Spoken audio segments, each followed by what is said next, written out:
हम स्टार्ट करेंगे third chapter of chemistry, classification of elements and periodicity in properties. ये हमने 10th क्लास में ये चैप्टर किया था, तत्वों का आवर्त वर्गीकरण। तो वही बिल्कुल सेम है, पर थोड़ा सा एक्सप्लेनेशन यहाँ पर ज़्यादा है और जो वहाँ पर कुछ मिसकंसेप्शंस थी वो हम क्लियर करेंगे। क्लासिफिकेशन ऑफ एलिमेंट्स मीन्स वर्गीकरण। ये क्लासिफिकेशन मीन्स वर्गीकरण कि एलिमेंट्स का हम यहाँ वर्गीकरण करेंगे। एंड पीरियोडिसिटी इन प्रॉपर्टीज़, और हम देखेंगे कि कैसे प्रॉपर्टीज़ जो हैं, उनके जो गुण हैं एलिमेंट्स के, वो किस तरह से रिपीट होते हैं कुछ टाइम के बाद। तो सबसे पहले हम क्लासिफिकेशन के बारे में पढ़ते हैं, इसकी डिटेल में इसको करेंगे। What is classification? It is grouping of substances on basis of similarities and dissimilarities between them. तो जब हम सब्सटेंसेस को उनकी सिमिलैरिटीज़ और डिसिमिलैरिटीज़ के बेस पे, समानताओं और असमानताओं के आधार पर हम जब पदार्थों को ग्रुप में बांटते हैं, अलग अलग ग्रुप में, तो that is known as classification. For example, हम घर में सबसे सिंपल जो हम एक एग्जांपल लेते हैं, हम बात करते हैं किचन की। किचन में हमारे पास अलग अलग तरह के बर्तन होते हैं, ठीक है, बट हम उनको हम उसका क्लासिफिकेशन करते हैं ऑन द बेसिस, किस आधार पर हम उनका क्लासिफिकेशन करते हैं कि हमें उनको कहाँ पर यूज़ कैसे करते हैं, हम किस बर्तन को किस लिए यूज़ करते हैं, कि खाना खाने के लिए यूज़ करते हैं उन बर्तनों को या खाना पकाने के लिए यूज़ करते हैं। और उसी हिसाब से हम अपनी किचन में उन बर्तनों को प्लेस भी करते हैं, उनकी प्लेसिंग भी करते हैं कि हमें कहाँ रखने हैं जिसमें खाना खाएंगे। जैसे कि प्लेट्स, कटोरी या गिलास हैं, चम्मच हैं, वो सब हम एक अलग साइड पे रखेंगे। और जो खाना पकाने वाले बर्तन होते हैं, जैसे कि पतीला है या कढ़ाई है, ठीक है, ये जो ऐसे जो बर्तन होते हैं वो हम अलग साइड पर रखते हैं। एक क्लासिफिकेशन आप इस तरह से करते हो। या दूसरी क्लासिफिकेशन है, या घर में जैसे अगर हम मान लो कि हमें पैकिंग करनी है, हमें कहीं जाना है तो हम पैकिंग करते हैं, या हम घर शिफ्ट कर रहे हैं तो हम किस तरह से पैक करते हैं। हम जो टूटने वाला सामान है, जैसे कि कांच का सामान है, उस सारे सामान को हम एक साथ रख देते हैं, ठीक है, ताकि पता रहे कि ये सामान जो है बड़े ध्यान से इसको केयर करनी है, हमने ध्यान से हमने इसको देखना है, संभाल कर लेकर जाना है, ठीक है। और जो एक ही टाइप का, अलग टाइप का सामान, जैसे बिस्तर है, वो सब हम एक ही साइड पर रख देते हैं, कपड़े हैं वो हम सब एक साथ पैक कर देते हैं। तो ये क्लासिफिकेशन होती है, ये एक तरह का वर्गीकरण है, ठीक है। और वर्गीकरण से क्या होता है कि हमारी लाइफ, जो डेली लाइफ है, वो बहुत ही सिंपल हो जाती है, बहुत आसान हो जाती है। हम किसी भी तरह से हमें कोई प्रॉब्लम नहीं आती है। अब जब हम शिफ्ट करते हैं घर, उसके बाद हम दूसरे घर में जाते हैं, तो अगर आपने कैसे भी अगर कपड़ों को या सामान को पैक कर दिया था तो आपको बहुत दिक्कत आने वाली है। बट अगर आपने उनको, जैसे मैंने बताया कि कपड़े जो हैं पहनने वाले रूटीन के कपड़े हैं, उनको आपने एक साथ पैक किया था, तो बहुत जल्दी आप सीधा वो बॉक्स खोलोगे या वो ब्रीफ केस खोलोगे और आप सारे कपड़े एक साथ निकाल कर उनको आप अरेंज कर दोगे जहाँ भी आपको, जिस भी अलमीरा में रखना है, ठीक है। और ऐसे ही बिस्तर जो है वो एक साथ होंगे तो आप उनको एक साथ खोल लोगे। बट अगर आपने एक साथ किया था उनको पैक, तो आप अनपैक तो कर दोगे, लेकिन आप उनको अरेंज करने में आपको बहुत टाइम लग जाएगा, ठीक है। तो classification is simply to make our life easy, ठीक है। तो यहाँ हम बात कर रहे हैं क्लासिफिकेशन। आपको समझाना जरूरी था कि क्लासिफिकेशन होता क्या है, ताकि आप एलिमेंट्स की क्लासिफिकेशन जब हम करें तो आपको क्लियर हो कि व्हाट इज़ क्लासिफिकेशन, ठीक है। तो हम क्योंकि क्लासिफिकेशन तो हम किसी भी सब्सटेंस की कर सकते हैं, ज़रूरी थोड़ा ना कि हमें एलिमेंट्स की क्लासिफिकेशन करनी है। तो classification is grouping of substances on basis of similarities and dissimilarities between them. Here we will study about classification of elements in different ways. तो किस किस तरह से अलग अलग साइंटिस्ट ने उन्होंने अलग अलग तरीके बताए कि हम एलिमेंट्स को ऐसे भी क्लासीफाई कर सकते हैं, या किसी ने बताया दूसरा तरीका बताया कि हम एलिमेंट्स को इस तरह से क्लासीफाई कर सकते हैं। तो धीरे धीरे हम स्टेप बाय स्टेप जो है क्लासिफिकेशन जो थी, जो ग्रुपिंग थी एलिमेंट्स की, वो एडवांस होती गई, ज़्यादा सही होती गई, और जिससे हम आज जो हमारे पास टेबल है एलिमेंट्स की, जिसको कि हम पीरियोडिक टेबल कहते हैं, या हिंदी में हम जिसको आवर्त सारणी कहते हैं, वो हमें मिली, ठीक है। तो ये अलग अलग साइंटिस्ट के जो प्रयास थे, उनसे ही हमें आज मॉडर्न टेबल ऑफ, जो मॉडर्न पीरियोडिक टेबल है एलिमेंट्स की, वो हमें मिली, वहाँ तक हम पहुँचे।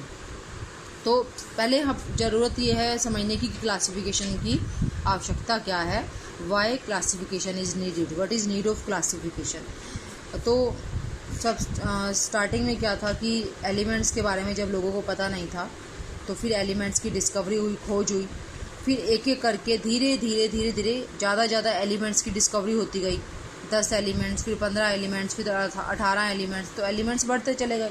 तो जब एलिमेंट्स का नंबर कम था, कम एलिमेंट्स की डिस्कवरी हुई थी, तो उनकी प्रॉपर्टीज़ को याद रखना, ठीक है, और जो उनसे बनने वाले कंपाउंड्स थे उनको याद रखना काफ़ी इजी था, क्योंकि अगर 10-15 ही एलिमेंट्स हैं तो उनकी प्रॉपर्टीज़ को याद रखना और उनसे जो कंपाउंड्स बनते हैं, यानी कि जो उनसे यौगिक बनते हैं, उनकी प्रॉपर्टीज़ को याद रखना वाज ए सिंपल टास्क। लेकिन जैसे जैसे और एलिमेंट्स की डिस्कवरी होती गई, it became difficult to study and remember the chemistry of all the elements and their compounds, ठीक है। तो जैसे जैसे एलिमेंट्स ज़्यादा होते गए तो सभी जितने भी डिस्कवर्ड एलिमेंट्स थे उनकी केमिस्ट्री मीन्स उन chemical reactions and other properties and their compounds की केमिस्ट्री याद रखना मुश्किल होता चला गया। So a need to classify all elements was felt by scientist to ease out their study. तो उनकी स्टडी को सिंपल बनाने के लिए साइंटिस्ट को ज़रूरत महसूस हुई कि हम जो एलिमेंट्स डिस्कवर हो चुके हैं ना, इनको हम क्लासीफाई करें। सिर्फ यही नहीं कि हम उनको क्लासीफाई कर दें और हमारा काम ख़त्म, क्योंकि एलिमेंट्स तो और भी डिस्कवर होंगे। अब जैसे पहले 2 एलिमेंट्स डिस्कवर हुए, फिर 4 हुए, फिर 10 हुए, तो डिस्कवरी तो और एलिमेंट्स की चल रही है ना। तो अगर अभी धीरे धीरे एलिमेंट्स की डिस्कवरी होकर एलिमेंट्स 20 हो गए या 25 हो गए, तो सिंपल सी बात है कि आगे भी और डिस्कवर होंगे एलिमेंट्स।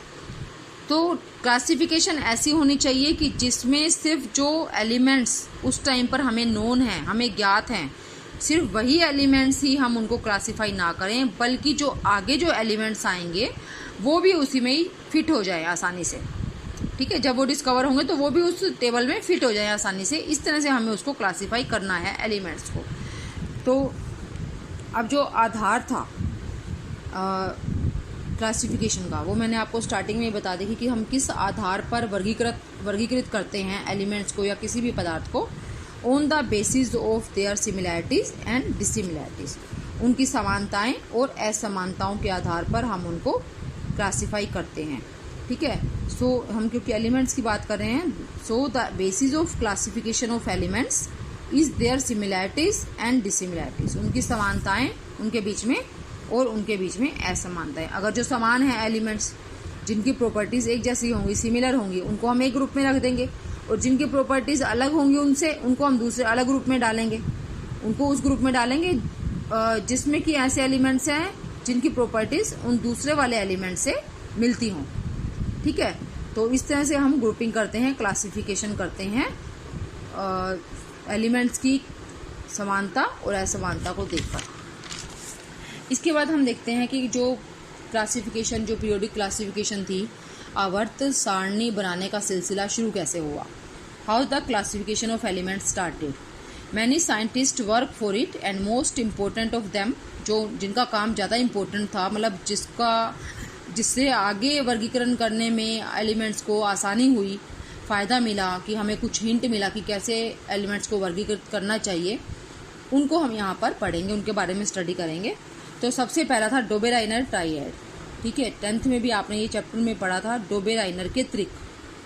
डोबेराइनर ट्रायड 1829 में जोआन डोबेराइनर ने ये अपना जो डोबेराइनर ट्रायड था, ये हमें दिया a way of classification of elements, एक ऐसा तरीका जिससे कि एलिमेंट्स को क्लासीफाई या वर्गीकृत किया जा सके।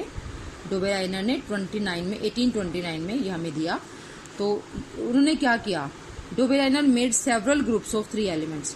जो उस टाइम पर जितने एलिमेंट्स नोन थे, डिस्कवर्ड हो चुके थे, उनको ग्रुप बनाए डोबेराइनर ने, 3 का ग्रुप बनाया, ठीक है। And noted the similarity among their physical and chemical properties, और उनकी फिजिकल और केमिकल प्रॉपर्टीज यानी कि भौतिक और रासायनिक गुणों में उन्होंने समानता देखी कि क्या समानता है। अगर हम तीन एलिमेंट्स को हमने ग्रुप में तो रख दिया, और ग्रुप भी कैसे कि उनके जो एटॉमिक वेट थे ना, उनके बढ़ते क्रम में, कि पहले जैसे 3 का ग्रुप बनाया मैंने, जैसे हम डोबेराइनर का ट्रिक ही देख लेते हैं, डोबेराइनर ट्रायड ही देख लेते हैं एक, कि जैसे ये 3 एलिमेंट्स हैं, इन तीनों को की ग्रुपिंग की डोबेराइनर ने, तो उनको उनके इंक्रीजिंग एटॉमिक वेट के ऑर्डर में अरेंज किया, ठीक है। बढ़ते परमाणु द्रव्यमान के क्रम में अरेंजमेंट की डोबेराइनर ने इन एलिमेंट्स की। Lithium, sodium and potassium, lithium का एटॉमिक वेट 7, सोडियम का 23 एंड पोटेशियम का 39। ठीक है, इस तरह से अरेंज किया। तो उन्होंने क्या किया, उन्होंने कई सारे ग्रुप्स बनाए 3-3 एलिमेंट्स के, और उन तीनों एलिमेंट्स की जो केमिकल एंड फिजिकल प्रॉपर्टीज़ थी उनको स्टडी किया कि उनमें क्या रिलेशनशिप है, क्या वो सेम है या नहीं है। And each of these group of 3 elements is known as triad. ठीक है, उन्होंने इसको ट्रायड का नाम दिया, क्योंकि 3 है तो 3 मतलब ट्राई, इसलिए ट्रायड का नाम दिया।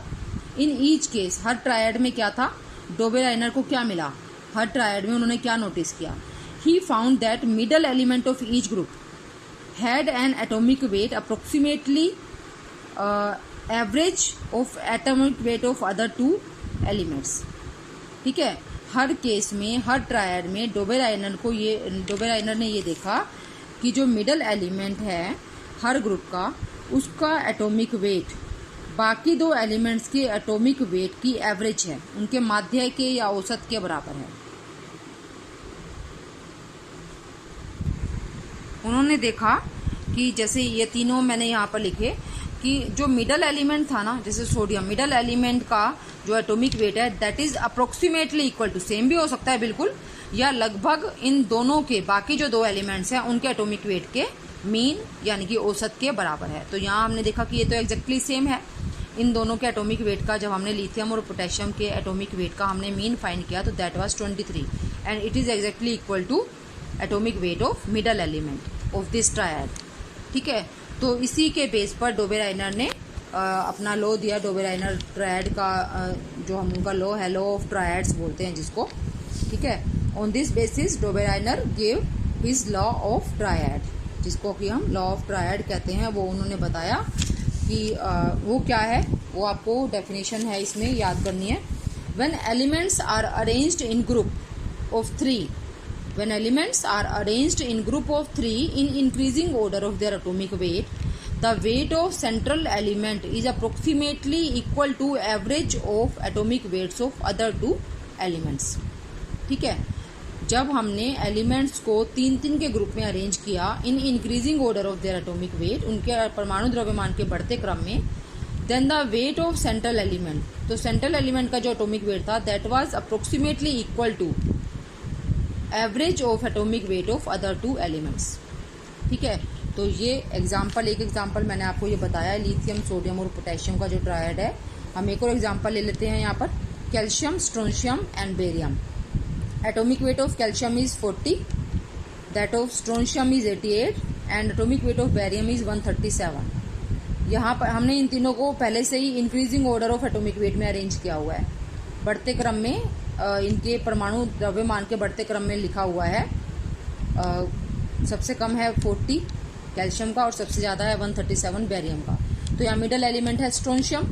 तो हम देखते हैं बाकी दोनों के एटॉमिक वेट का मीन निकाल कर। ठीक है, और इनका एवरेज हम फाइंड करते हैं बाकी 2 एलिमेंट्स का। 40 + 137/2 इट इज़ 88.5। तो हम क्या देख रहे हैं यहाँ से, ये this is not exactly equal, it is approximately equal. यहाँ एग्जैक्टली इक्वल था बट यहाँ पर अप्रोक्सीमेटली इक्वल है। तो यही मैंने आपको बताया था कि ज़रूरी नहीं है कि सेम ही होगा या ज़रूरी नहीं है कि डिफरेंट ही होगा, उसके आसपास होगा। सेम भी हो सकता है और उससे थोड़ा सा उसके नज़दीक भी हो सकता है। ठीक है, तो this is law of triad given by Dobereiner, Johann Dobereiner, and it was given in 1829। एक बार इसको ब्रीफ में दोबारा से बता देती हूँ। डोबेराइनर ने एलिमेंट्स के 3-3 एलिमेंट्स के ग्रुप बनाए, जिसमें कि उन्होंने नोटिस किया कि क्या सिमिलैरिटी है इनके प्रॉपर्टीज़ में। तो उन्होंने ये देखा कि जो सेंट्रल एटम था, सेंट्रल एलिमेंट था, उसका atomic weight was approximately equal to average या mean of atomic weight of the other 2 elements.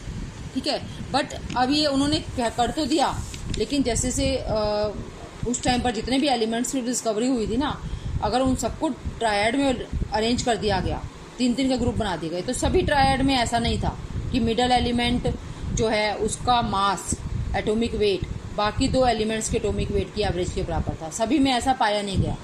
इसलिए डोबेराइनर का जो लॉ ऑफ ट्रायड था उसको एक्सेप्ट नहीं किया गया, उसको रिजेक्ट कर दिया गया। ठीक है, लेकिन फिर भी मैं आगे आपको बताऊंगी कि इसका फ़ायदा क्या हुआ, क्यों हम इसको पढ़ रहे हैं। जैसे मैंने आपको स्टार्टिंग में ही बताया था कि हम जो थोड़े से इम्पोर्टेंट हैं बहुत सारे साइंटिस्ट ने अपने ट्रायल्स किए, उन्होंने कोशिश की कि हम किस तरह से एलिमेंट्स को अरेंज करें, हम उनका लॉज बनाएं, ठीक है। लेकिन जो इम्पोर्टेंट है हम उनके डिस्कस कर रहे हैं। तो यहाँ इंपॉर्टेंस क्या हुई, जब ये रिजेक्ट हो गया तो इसकी इम्पोर्टेंस क्या हुई, तो वो आपको मैं आगे बताऊंगी कि क्या इम्पोर्टेंस थी डोबेराइनर के लॉ ऑफ ट्रायड की। तो लिमिटेशन भी आपको एक बार रीड करके बता देती हूँ। Law of triad worked only for a few elements, ठीक है, not all the elements known at that time. उस टाइम पर जितने भी एलिमेंट्स की डिस्कवरी हो चुकी थी ना, सभी ऐसी रिलेशनशिप शो नहीं करते थे। So this law was rejected, ठीक है। अब नेक्स्ट क्या था, नेक्स्ट हम पढ़ेंगे जो मोस्ट सक्सेसफुल अटेम्प्ट था, सबसे सफल कोशिश थी बाकी लोगों में, बाकी साइंटिस्ट ने जो क्लासिफिकेशन के लिए उन्होंने अटेम्प्ट किए, कोशिशें की, तो उनमें से सबसे ज़्यादा जो सफल थे वो थे न्यूलैंड्स, ठीक है। तो उनका हम पढ़ते हैं, न्यूलैंड्स लॉ ऑफ ऑक्टेव्स है ये, पूरा नाम जॉन अलेक्जेंडर न्यूलैंड्स। इन्होंने अपना जो लॉ था वो दिया था 1865 में, न्यूलैंड्स लॉ ऑफ ऑक्टेव्स, जिसको आपने 10th में न्यूलैंड का अष्टक सिद्धांत के नाम से पढ़ा है।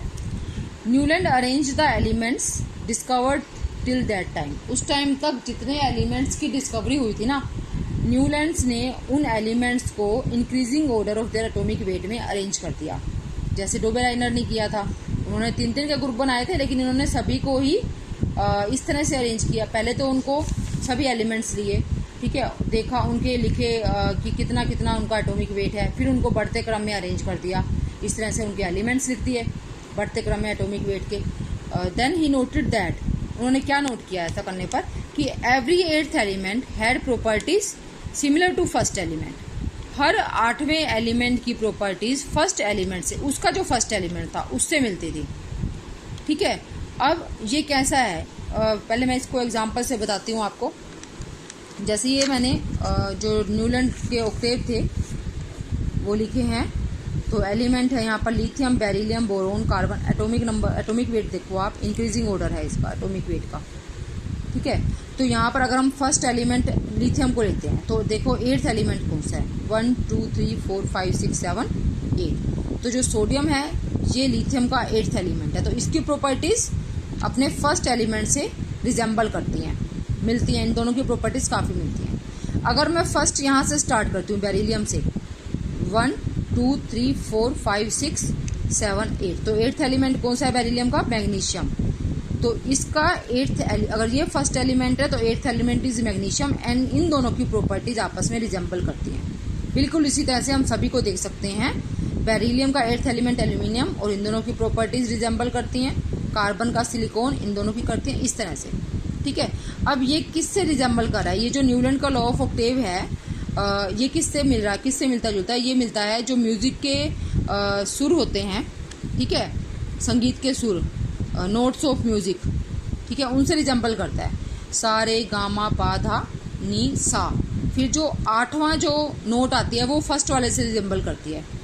तो अब यहाँ पर भी बिल्कुल वैसे म्यूजिक के नोट्स जैसा ही है ये भी, कि जैसे संगीत के सुरों में 8वां जो है वो फर्स्ट से मिलता है, बिल्कुल वैसा ही यहाँ पर है कि जो 8वां एलिमेंट है उसकी प्रॉपर्टीज फर्स्ट एलिमेंट से मिलती हैं। इसलिए इस लॉ को न्यूलैंड ने नाम दिया लॉ ऑफ ऑक्टेव्स, ठीक है, अष्टक का सिद्धांत। अब इस लॉ की भी कुछ कमियां थी, इस सिद्धांत की भी कुछ कमियां थी। इसकी भी कमी वही थी जैसे डोबेराइनर की थी।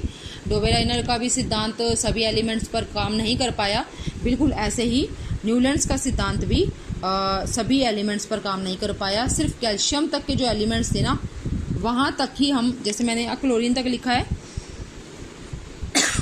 तो अगर मैं आगे 2 और लिख दूँ, क्लोरीन के बाद सोडियम के साथ पोटेशियम, एंड उसके बाद कैल्शियम, ठीक है। पोटेशियम का एटॉमिक मास इज 39 एंड इसका 40।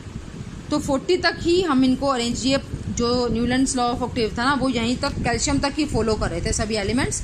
उसके बाद जो एलिमेंट्स डिस्कवर हुए तो वो, या उस टाइम पर डिस्कवर थे, वो कोई भी इसमें फिट नहीं हो पाया, ठीक है, इसलिए इसको भी रिजेक्ट करना पड़ा, तो इसको भी छोड़ दिया गया। फिर आगे फिर और साइंटिस्ट को मौका मिला, उन्होंने फिर आगे इसकी और इसके ऊपर काम करना शुरू किया कि किस तरह से एलिमेंट्स को वर्गीकृत किया जाए।